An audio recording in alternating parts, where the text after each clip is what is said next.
About 3 months ago, I was babysitting my younger siblings while my parents were out. It was around 8 p.m., and everyone was in the living room watching TV while I was in my room folding the laundry. Note that my room was located at the back of the house. While I was putting the clothes away, I heard a knock at my window.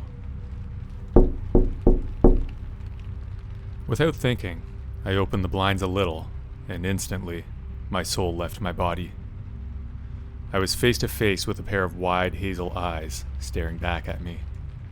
I let out an ear-piercing scream and ran into the living room to grab my siblings and take them to my parents' room to hide. My siblings were confused and asked why I screamed. While this was happening, the back door was practically shaking off its hinges, and I could also hear someone banging on the living room windows. My sister was already on the phone with the police, and my brothers were hiding under my parents' bed. I was in the hallway with a long kitchen knife, trying to somehow protect them. Minutes later, the banging and shaking stopped, and I could hear 2 people jumping the front yard gates out of our yard. The police arrived 5 minutes later and took our statements. After that incident, my parents got a dog from the local shelter, named him Buddy. We loved him so much. 2 weeks later, I was alone at my house with the dog getting ready for school. School for me started at 10 a.m. because the underclasses were taking their exams. High school seniors like me came to school later. I was feeding Buddy when I heard the front gate start to shake again. I also heard footsteps walking quickly next to the house, and someone trying to open the back door. Instantly, Buddy's ears perked up, and he began growling and barking like crazy. I was about to call the police when the person fled. Unfortunately, the police never caught the person, and I soon forgot what happened. Then a week ago, someone broke into my dad's car and stole the stereo. Yesterday I was up at 7 a.m. cleaning the living room, and I decided I wanted some light in the house, so I opened the curtains. Sometime later, I saw a truck slowly approaching on the street. I hid behind a bookshelf so that driver couldn't possibly see me through the living room windows. The truck's windows were tinted, but I still felt the driver was staring at me. It was as if he knew I was in there. He sped off quickly afterwards. I honestly don't know what's going on, and I hope it doesn't escalate.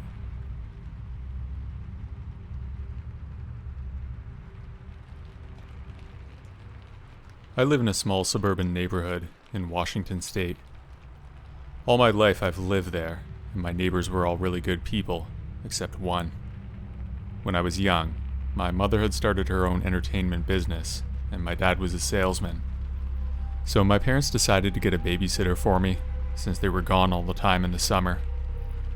My mom asked our neighbor Heather if her teenage daughter Sierra could babysit for me, and she would be paid. From what I recall, Sierra was a very down-to-earth person, but she was very serious all the time. My mother hired her as my babysitter for 3 months. She would only come over for 30 minutes a day, and when she was there, I tried to talk her into playing a board game or something. It was really boring when I was left alone at the house. She never agreed to any of that. I thought it was very strange, since all the other people that I had met would at least act like they were happy to see me. She, however, seemed like she was just so depressed that she chose to ignore me. She would come to my house and just make me one bowl of mac and cheese or a sandwich, and nothing else. She wouldn't even get me a bottle of water. Over a week of babysitting, she would come over less and less, which made me feel very lonely, and I was often by myself for hours on end. It was almost like she neglected me for some reason. By the end of the summer, Sierra had turned 16, and she was pregnant. She decided to leave her mother Heather and go live with her boyfriend, who had recently moved to Phoenix. She left, and Heather was devastated because Sierra never even told her that she was moving. Heather became very ill after this, and eventually died in her home due to heart failure only a year after Sierra left. I never heard anything else about her, and to be honest, I was glad Sierra was gone because I never really liked her anyway. She was a horrible babysitter because she chose to neglect me when she was around. 4 years later, I was watching the news with my dad, and a story came up. It was about a single mother who had left her children in a trailer park in Mesa, Arizona. Apparently, this woman left her 2 children in the trailer in the woods with no food and no water whatsoever. One of them died, and the other one barely survived. A person who was driving by noticed the trailer on the side of the road. Someone had pulled over and heard screaming coming from inside. The trailer had no air conditioning, and it was really hot in there. They showed a picture of the woman, and it was Sierra. Sierra didn't want children, so instead of giving them up to foster care, or CPS, she just left them. She had committed the worst act a mother can do. It still shocks me to this day that a person could have the ill will to do something like that. I don't know what she was convicted of, but she was definitely sent to prison. I still feel so sorry for those children who had to endure the neglect of their mother.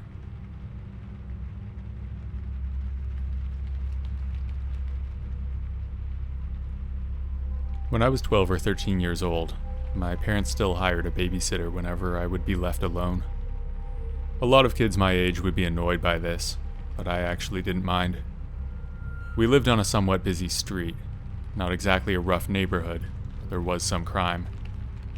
I would see police cars at least a few times a week, but I never really felt unsafe when I was walking around, even at night.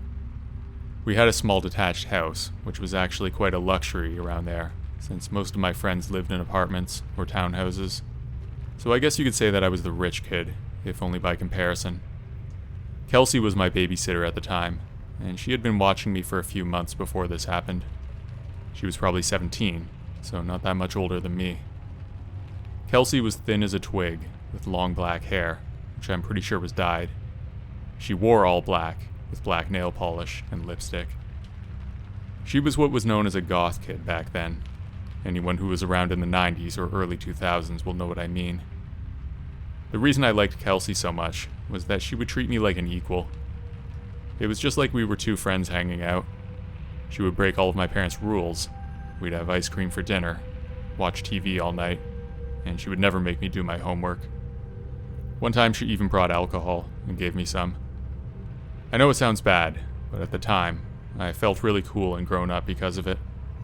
One time, however, things went way too far. We were sitting on the couch watching some game show on TV, but mostly just talking about whatever. Suddenly, we heard a strong pounding on the door. I looked at Kelsey, since she was technically in charge. Her eyes drifted over to the door, and then a concerned look appeared on her face. Something told me she knew who was there. We sat there for 10 seconds, then the doorknob started to shake, and the pounding got stronger. Someone was trying to get in. When that happened, Kelsey stood up and walked over to the door. She peeked out the window next to it, and then she unlocked the door, and it swung open. A guy burst into the house without hesitation, and I recognized him. He was Kelsey's ex-boyfriend, Jeremy, also a goth kid. Jeremy was known in the neighborhood as a bit of a troublemaker, mostly just smoking and loitering, nothing serious. Kelsey turned to me and said, "We'll just be a minute." Then she walked into the kitchen, which was just one room over from the living room where I was. There wasn't even a door separating us. They were whispering very quietly, but I could still mostly tell what they were saying. From what I could tell, Jeremy had just committed some kind of crime. Probably a robbery or something, and he needed help. I could tell that Kelsey was just trying to get him to leave, but she stopped short of calling the police. Eventually the whispering stopped, and Kelsey shouted, "No, you're on your own. Get out." Then Jeremy stormed out of the kitchen and left through the front door. I thought it was all over with, but I was wrong. Seconds later, the headlights of my mom's car came to life. I got up and looked out the window, and I saw Jeremy sitting in the driver's seat of the car as it backed out of the driveway. That guy stole my mom's car. She always kept a spare key in a bowl on the kitchen counter. He must have grabbed it while he was in there. As soon as she heard that, Kelsey ran out the front door after him, but it was too late. He was gone. We called my dad's cell phone and told him what happened. My parents came home immediately, and we called the police. Jeremy was caught soon after. it turned out he robbed a store that night with a toy gun. I think he got a few years in jail for that, combined with the fact that he stole a car. After that night, my parents never hired Kelsey again, and to be honest, I think they did the right thing. Whether it was her fault or not, some people just bring trouble wherever they go, and it's best to avoid these people at all costs.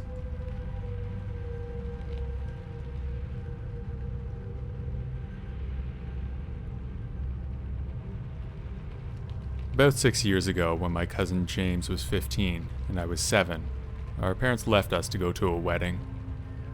They trusted him enough to babysit me for a while, so they could go. The wedding was for our parents' friends, so we didn't really have to go, and it seemed cheaper to leave us at home.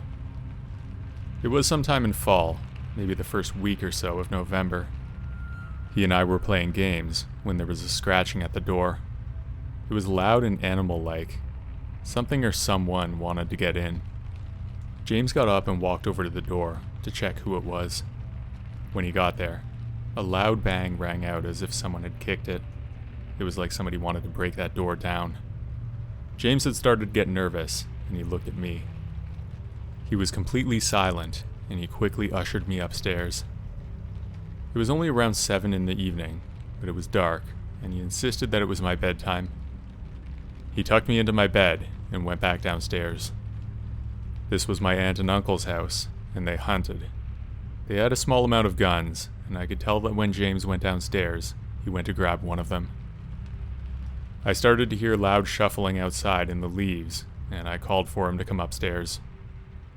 He was up and next to my bed in less than a second, with a gun in his hand. I told him what I was hearing outside, and that I was scared. He looked outside and said that there wasn't anything. By then, the scratching and kicking at the door had stopped, but I was still scared by someone trying to get in and hurt us. James stayed in my room and insisted that we would be okay. I fell asleep, and from what I know, so did he. At around midnight, I woke up and heard shuffling again, but this time, it was inside the house. I immediately started to cry, and that woke James up really fast. He got up and walked out of the room and stood at the top of the stairs. Seconds later, I heard him shoot something and scream. He ran back into the room and blocked the door with everything he could find. I was bawling my eyes out and barely registered what was going on.